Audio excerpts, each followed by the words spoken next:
Okay, so Justin Bieber and his wife clearly don't like each other, but why is he still obsessed with Selena? And please don't, I'm an astrologer, I'm looking at this from a point of view, okay? So, really, the point that I'm kind of getting at here is that, like, Justin's still obsessed with Selena Gomez. The public can't stop, like, watching either of them. She's the most followed person on Instagram. Everybody seems to like her, even if they don't, like, engage in anything that she does. And yet, she's also the person who seems to have actually been able to let it go. She's moved on, she's with Billy Blanco, and all is good. So why? On an astrological level, she has a very, very rare combination of placements. She has an Ashleisha moon conjunct Venus and Lilith, which is projecting like a depth and a sort of like eroticism and almost like a magnetic sadness to her. Like, this is the kind of moon that is hard to let go of, and it's the kind of Venus that you never forget. So to him, she was the perfect storm, right? She was the perfect, like, mysterious, soft, sensual person, especially as a Chitra moon himself. He found that really interesting and really engaging because that's all about glamour and aesthetics. And to the public, that energy bled through in literally every song, everything that she ever did. It was like almost casting a spell on people in real time. And it's rare to have that kind of combination of placements. But that, along with her Critica, Mars conjunct Juno, like, that kind of creates this thing where it's like, fight for me or leave me. And he loves in a different way with his Purva Bhadrapada Venus, where it's like, love me from across the room while I disappear. Like, love me while I ghost you. They keep coming together in public because they never truly aligned in private. They were trying to, but they could never quite get it right. And then her Pluto activated all of his insecurities and his transformation. Like, ultimately, he saw her as the person who would either save him or break him. And that really is what she became. When she left, like, she became the symbol of everything that he couldn't control and the thing that he couldn't keep. They kept expressing this karmic love through music that they released. She released The Heart Wants What It Wants. She released Lose You to Love Me. He released Where Are You Now? Sorry, Love Yourself. And that's just all like that karmic love expressed through art, because neither of them really had the capacity to express it in real life. They couldn't stay together, but they couldn't stop writing about each other. And it was like, it's the only place where they could actually express those feelings would be like on a stage on tour. And so why can't he get over it? Because he has a whole wife and a whole baby. Well, you can watch the video that I made about Haley and Justin. But essentially, that Ashleisha stellium that she has is like burned into him. It is all about like coiling and wrapping itself around somebody. Ashleisha is the snake.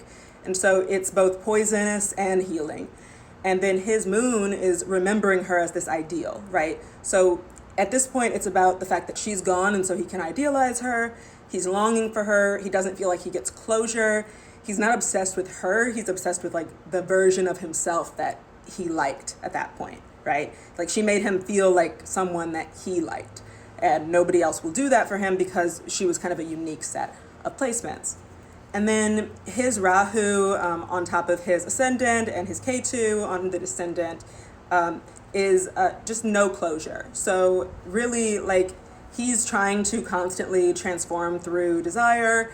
He's trying to hold on to everything and not cut things off. He has the astrology for looping over and over again with your past lovers. And that's just what he's wired for. He's wired to like break up with somebody and then be obsessed with it. And now he can't get enough. Now he's clinging to the love. He's recreating it through projection and through collapse. So Selena is like that karmic mirror, and then Haley is the replacement frame. So Haley mirrors the outer form of devotion that Selena embodies, marriage, loyalty, family, but Selena triggered his inner self, that fear, that shame, and he hasn't evolved past that.